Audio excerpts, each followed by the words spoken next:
All righty. Here we go.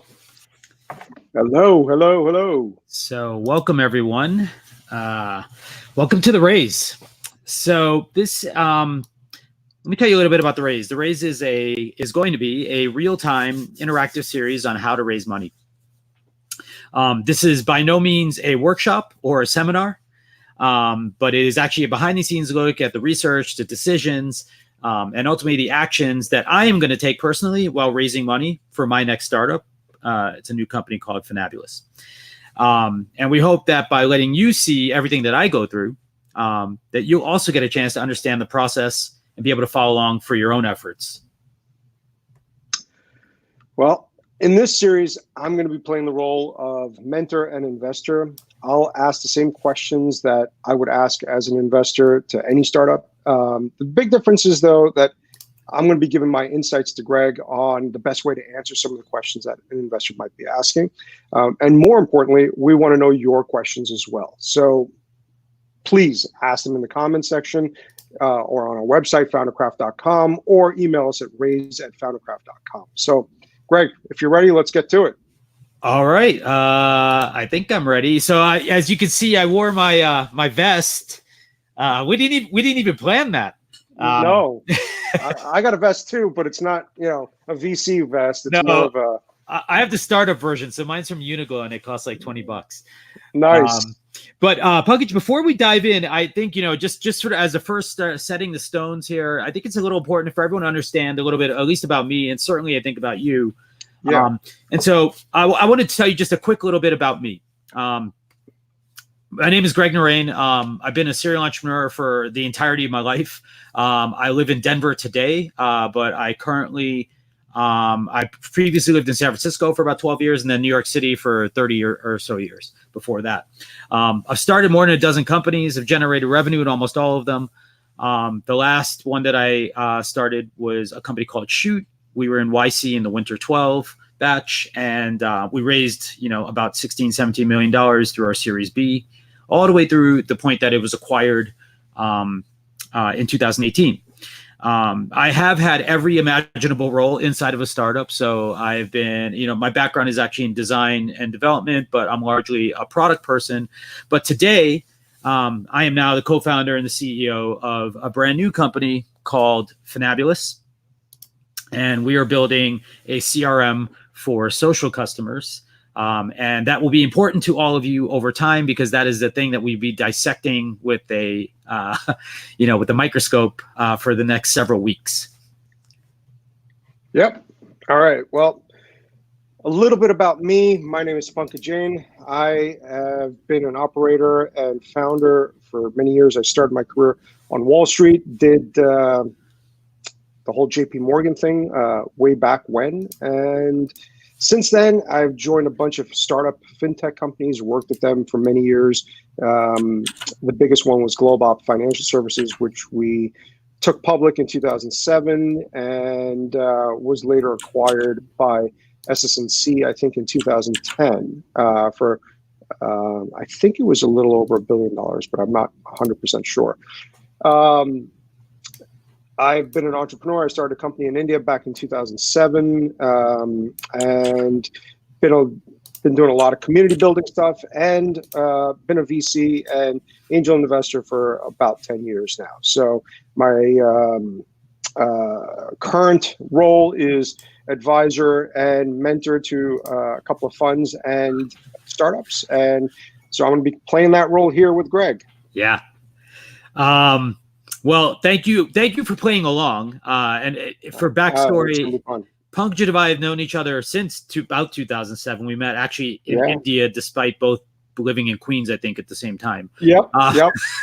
And we've stayed in touch, been friends since. We do a show. We used to do a show more frequently just about fundraising ideas. And when he said, "Hey, I'm raising money, maybe we should turn that into a thing," and it became this. So thank you for joining us today, or if you're not live, whenever you're watching this. So today's episode, episode 101, is really, should we raise money and when? And you'll notice that in our episode guide, these questions are sort of framed in in a first person point of view. And the approach that we're going to take in the show is really the questions that I'm asking myself or consulting with my friends like Pankaj, right? Like for advice, right? And getting feedback on. And so some of these episodes will be like this one where we're talking about and sort of scratching the surface about like digging into an idea. And some of them will be like kind of hands-on where you're seeing us work on tangible things. If you are curious, by the way, all the episodes that we've marked out so far are already up online at foundercraft.com/raise. And we are going to do our best to put as much content out before the end of the year. Not coincidentally, this lines up precisely with my own fundraising process, which I hope to initiate in earnestness in January as well. So, Pankaj, this week's episode, look, everybody wishes they had more money, right? Like, and so when we started thinking about what should we talk about first, it was like, well, should you even raise it all, right? Yeah, absolutely. So, what do you got for me? Well, let's start with, what is Funabulous and where are you at with the business? Very good and the question. Product. Yeah. So Funabulous is a the easiest way for me to describe it is that in the B2B world, we have CRMs like Salesforce and HubSpot, right? And increasingly in the B2C world, we sort of are starting to use, we have like usually loyalty programs or things like that.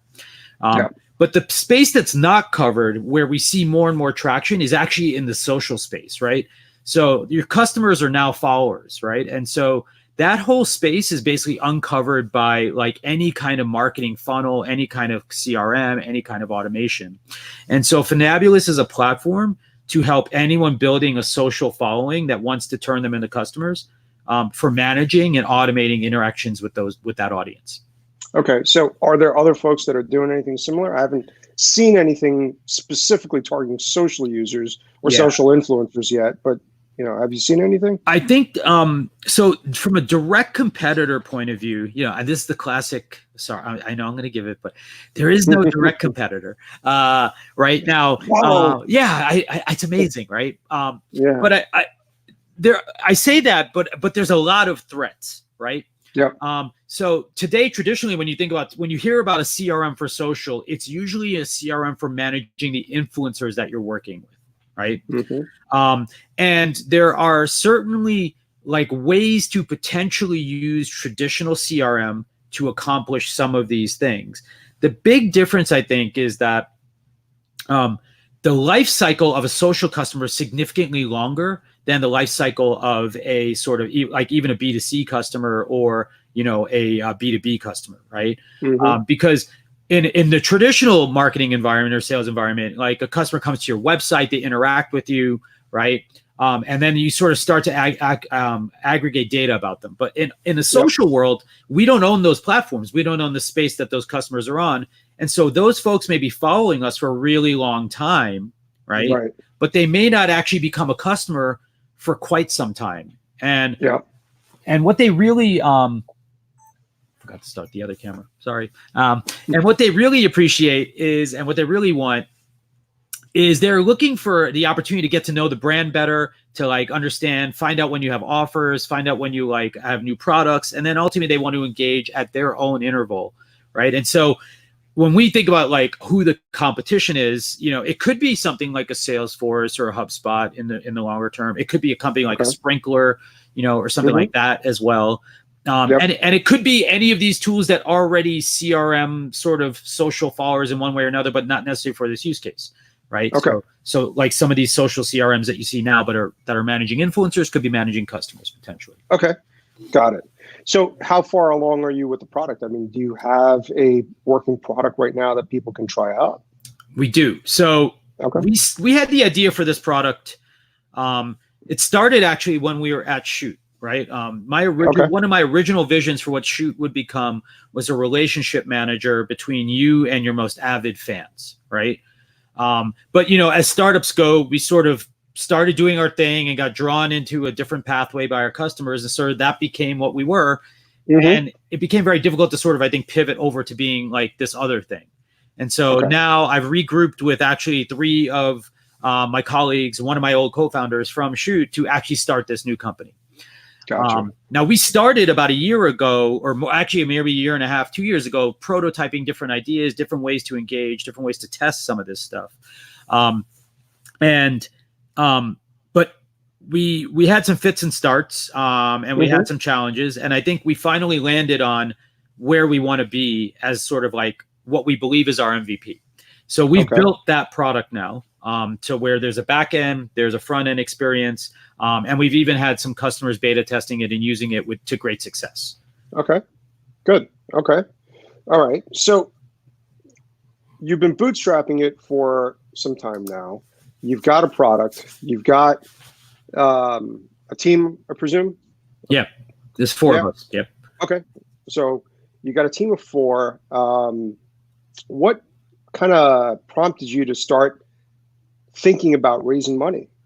So to be honest, I really didn't want to raise money. It was like the last thing, that I was interested in doing. I won't say that I think there's anything wrong with raising money. I just really was trying to see if I could do it without it.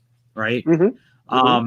And in some ways, the reason it took us so long even to get to here was because we were all stubborn. Even part of like my pitch to the guys to come join me on this new journey was that we weren't going to raise money.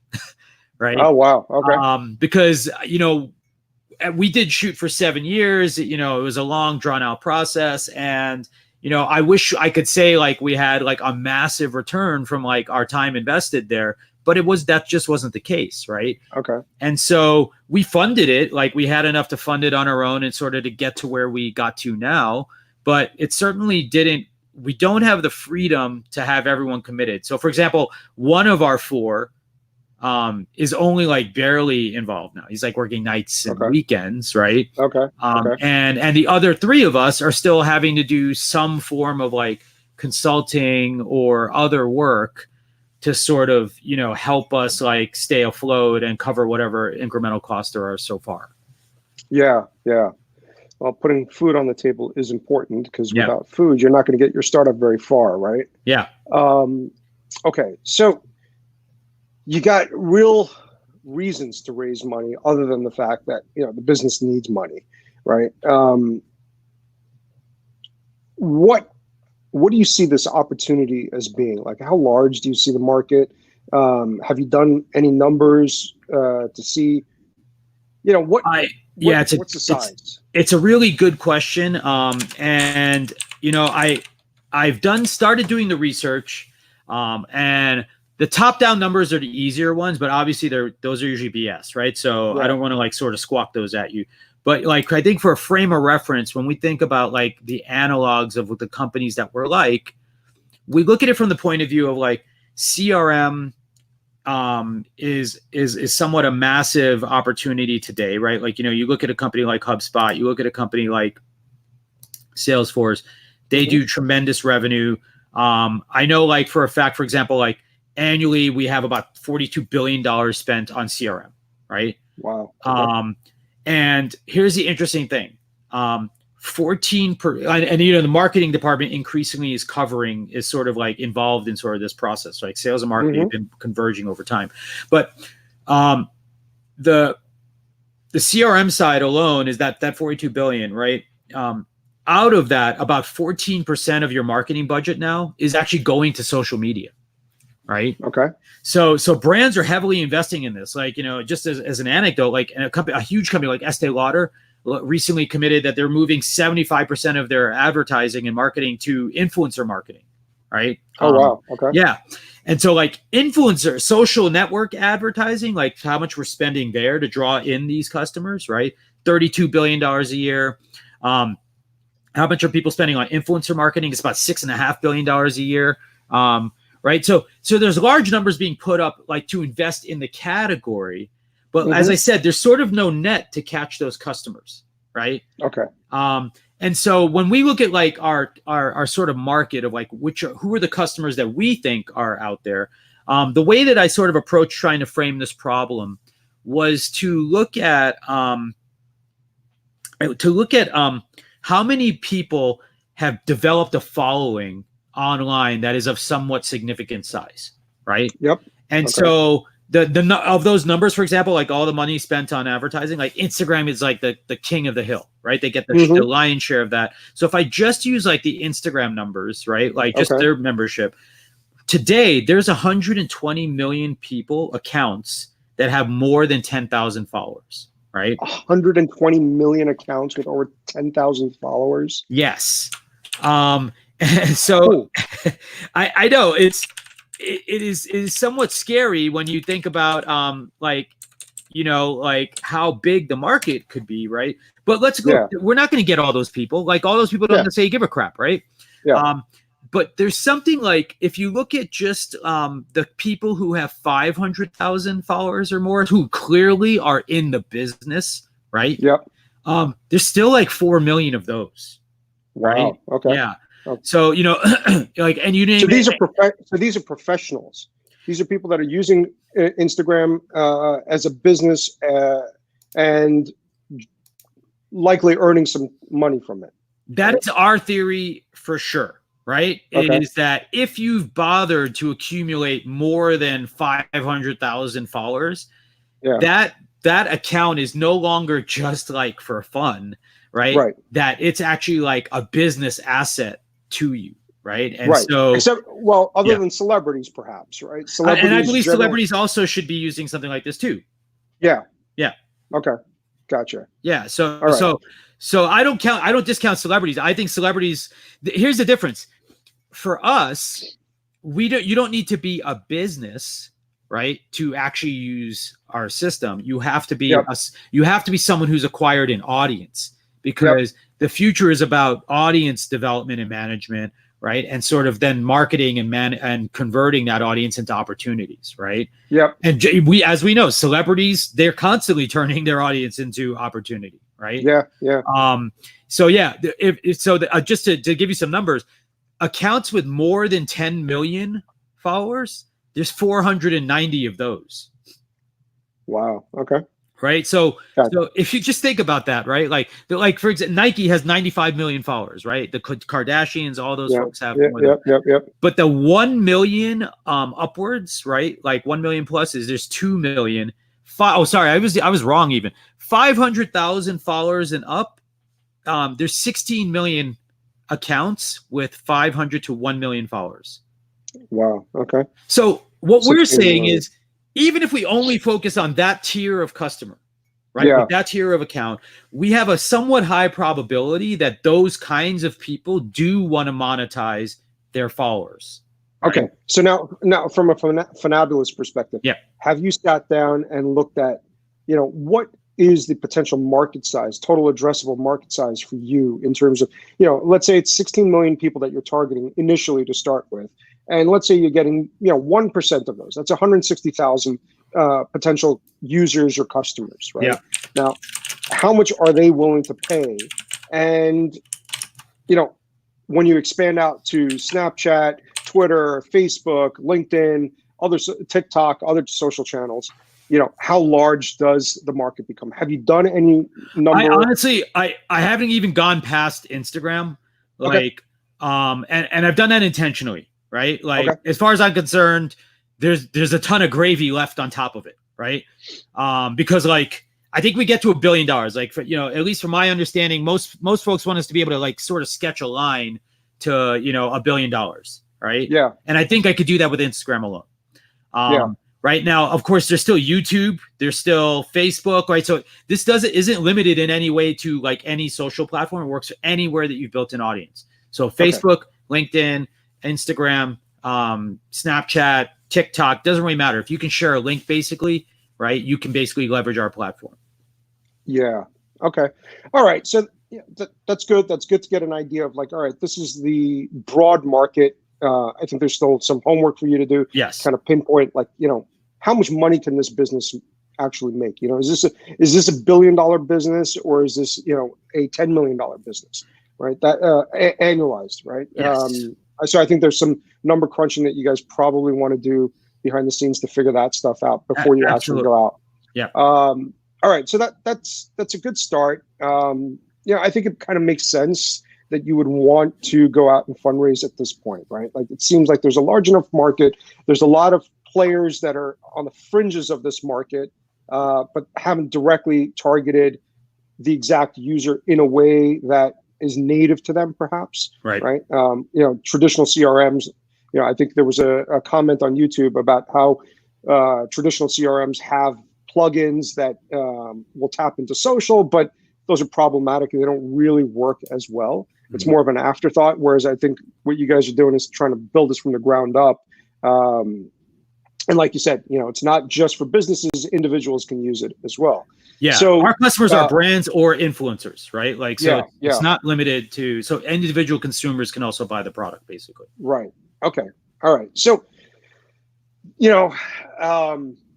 I guess you believe it's a massive opportunity, as we just discussed, and you want to spend the next 5 years on it. So what kind of brought you to this decision of saying, you know what, we really should or need to raise money? So after we had a bunch of goes at this, and, I think like at a personal level, I kept feeling more and more frustrated that we weren't doing more, basically. Yeah. Right. And, after every setback that we had, I still sort of was like, no, this is still a huge, like, I can't not do this thing. Right. Like I felt like I really must go execute this idea. Right. Right. And, I think as I started to consider that, and as we sort of regrouped and sort of said, okay, guys, are we really in it?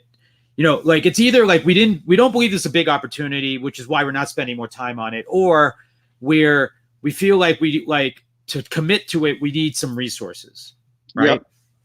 And it was the latter, right? I think what ended up happening was we sort of said like, look, we could get out, like one of our partners, and but he's about to buy a house.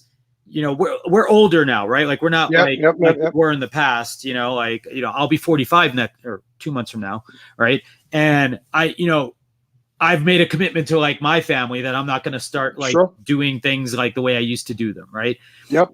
And I think what we realized was that we feel like a fairly competent team that doesn't need to grow significantly, and so we do think that some initial kindling will give us enough wherewithal to sort of like get to a place where we are generating fairly significant revenue. Yeah. Right. Okay. I don't know that yet. And we haven't because we haven't like necessarily done like financial projections all the way through, and we're working on it. And that's part of this process. Right. Yep. But, I think what we found out was that, if we could lock up about a year's worth of runway, in an ideal world, right? Yep. We would probably be able to stretch that a couple of years, right? Because we would get to revenue. We have a number of advantages. So probably worth unpacking. Why do I even think that we could do that? Right. Yep.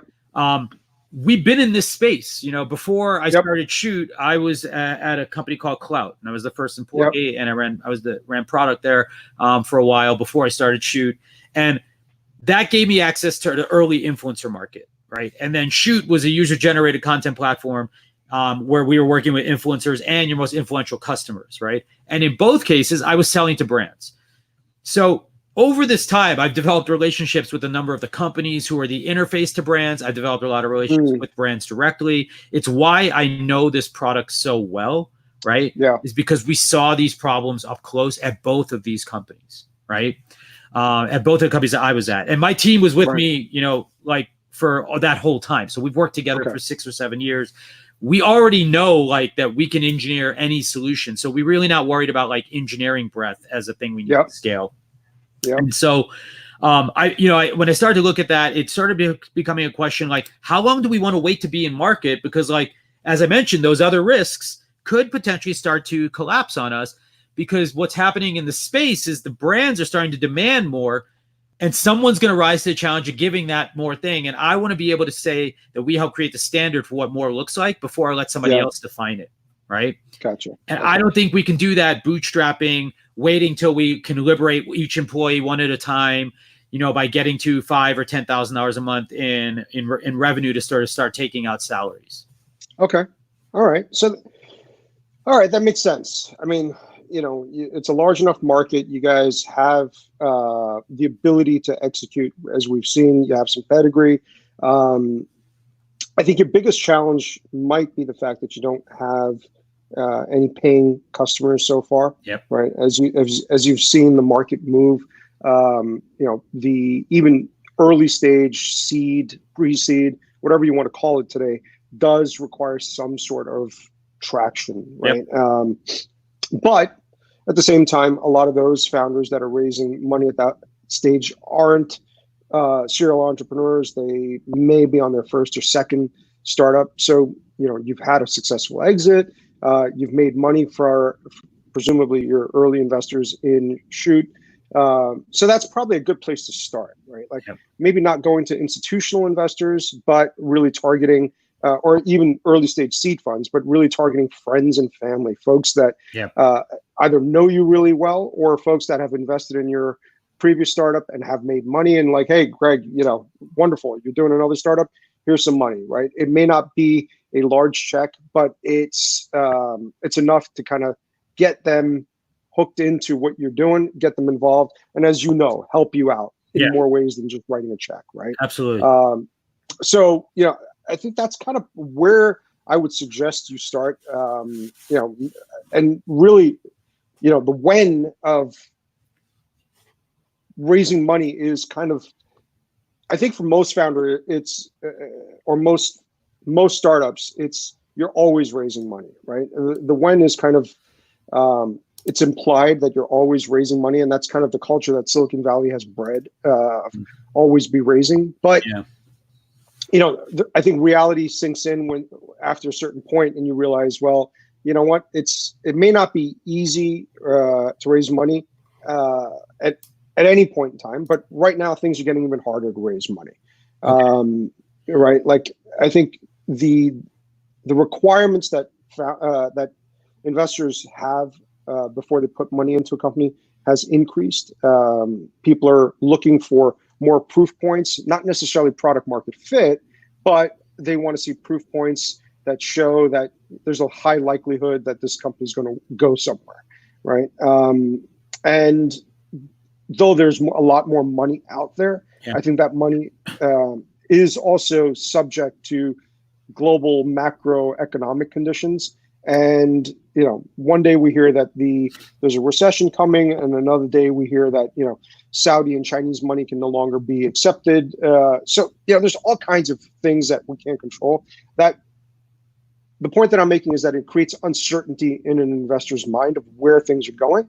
And that makes them a little bit more conservative about deploying capital, right? So it's something to keep in mind, but if you're going and talking to people that know you, they know you well, they've known you for a long time, and you've made money for them in the past, your chances have improved significantly beyond what most other founders are dealing with at that stage, right? So I think that helps you considerably. Yeah. Well, I do feel the urgency now. I think it's good to know about these other constraints. I mean, I think even when we raised, our seed round or angel round for Shoot, which was 2011, I think was the last time we were sort of like out there officially like that this early. We had very little traction as well back then. But I know as I've talked to, founders over the years, that bar has risen somewhat significantly.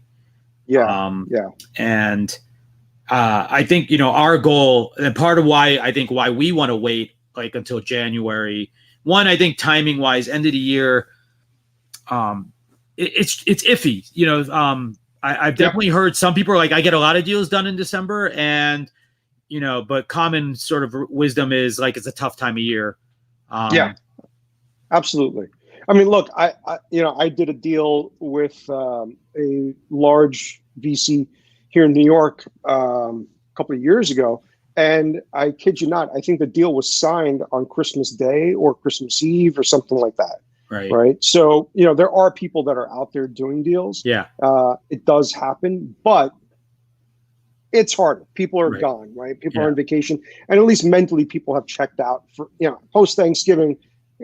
People might be around, but they're just not working as hard, right? They might be focusing on more operational things, budget for 2020, thinking about where their winter vacation is going to be, all kinds of stuff, right? So, it's a good time to start at least socializing the idea with folks. but it may not be the best time to say, here's my safe agreement. Could you sign this and wire the money, please? Yeah. Right.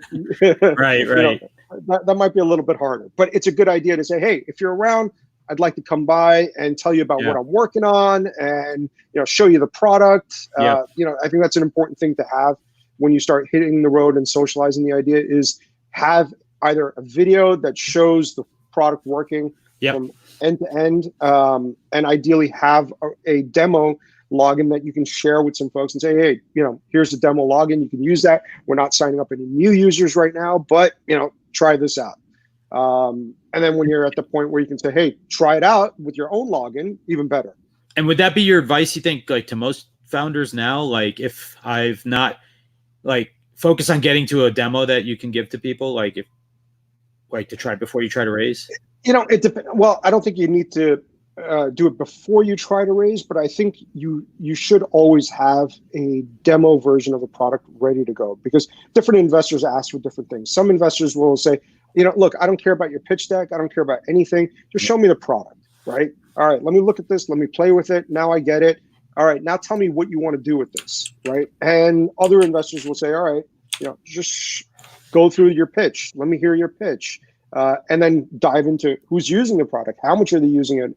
How are they using it? How much money are you making from it? Blah, blah, blah. Yeah. It depends, right? And this is where doing research on the investors that you're pitching is important, right? And the best way to do that research is talking to other founders. Right.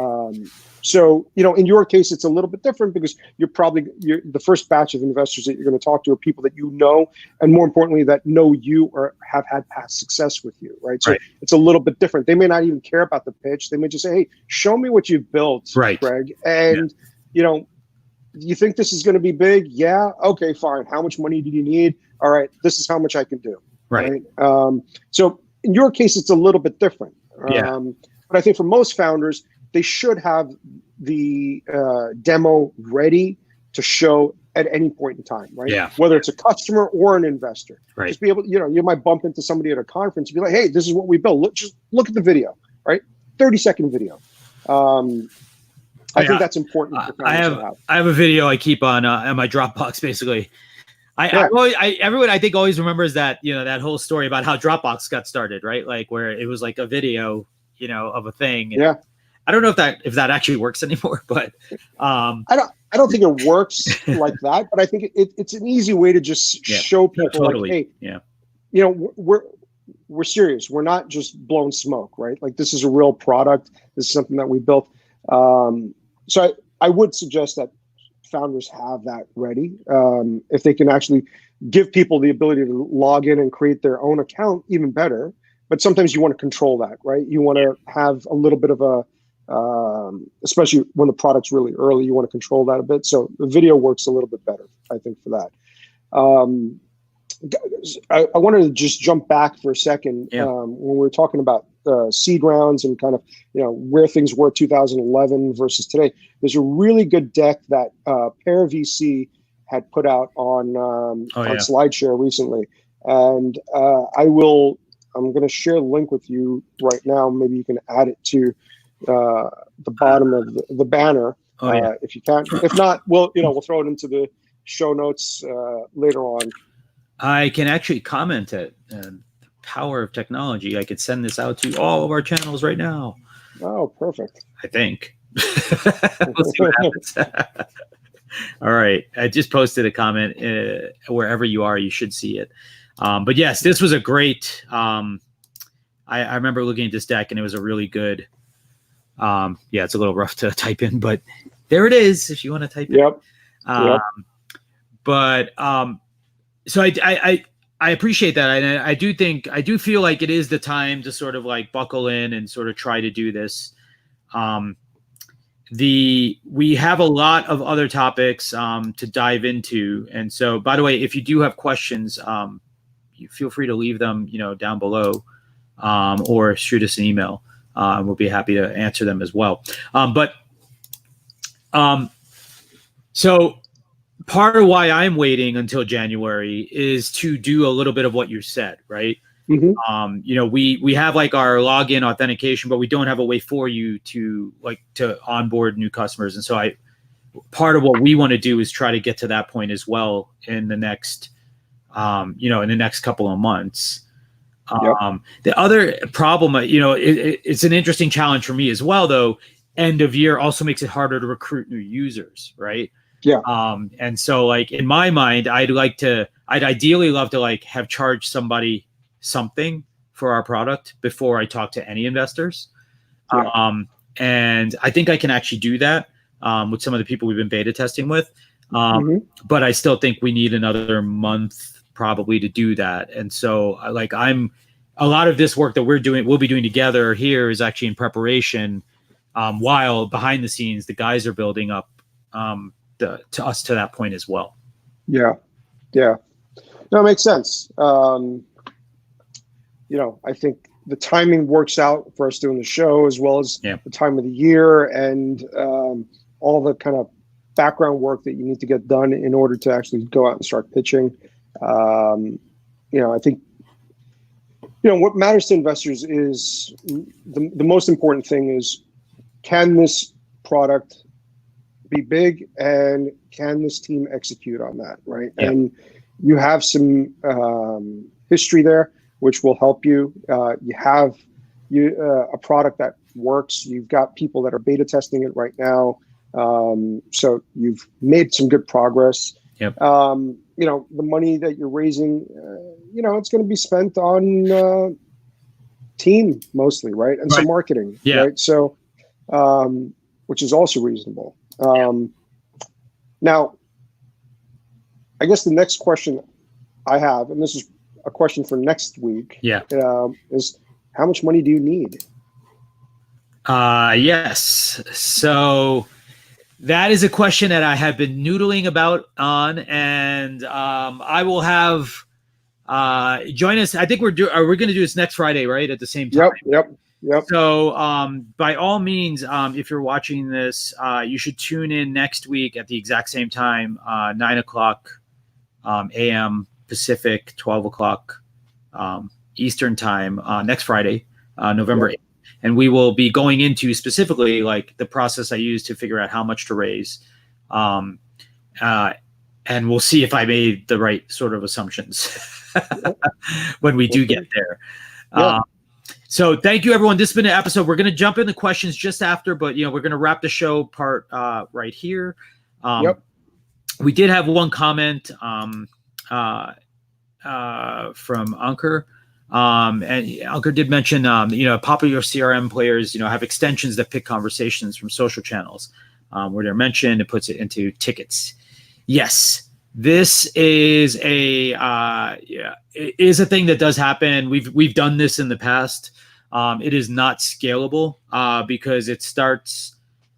There's no real way to discern longevity to that account, right? Is actually the problem, right? Like, anybody could mention you, someone could retweet you and inadvertently mention you, right? And so what's happening, I think, in the problem with the way those tools work is that they're not defining a relationship, they're defining a mention, right? And in the early days, you probably remember, like, when our friends from CoTweet and some of these things existed, they said any mention was something we had to pay attention to, we had to get back to, And I think that's been part of the problem over time is that those systems are they're not sufficient for like what you're actually trying to accomplish, right? Which is to build a relationship that you can nurture over time and then eventually produce or put into a traditional funnel.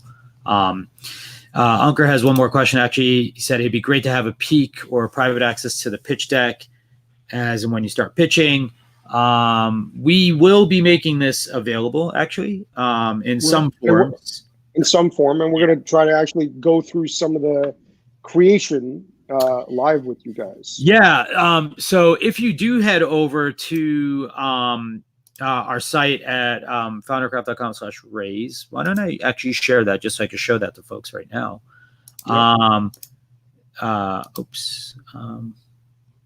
There we go. Yeah. I will just show you. We have put up the episode guide so that you can see what's going to be coming.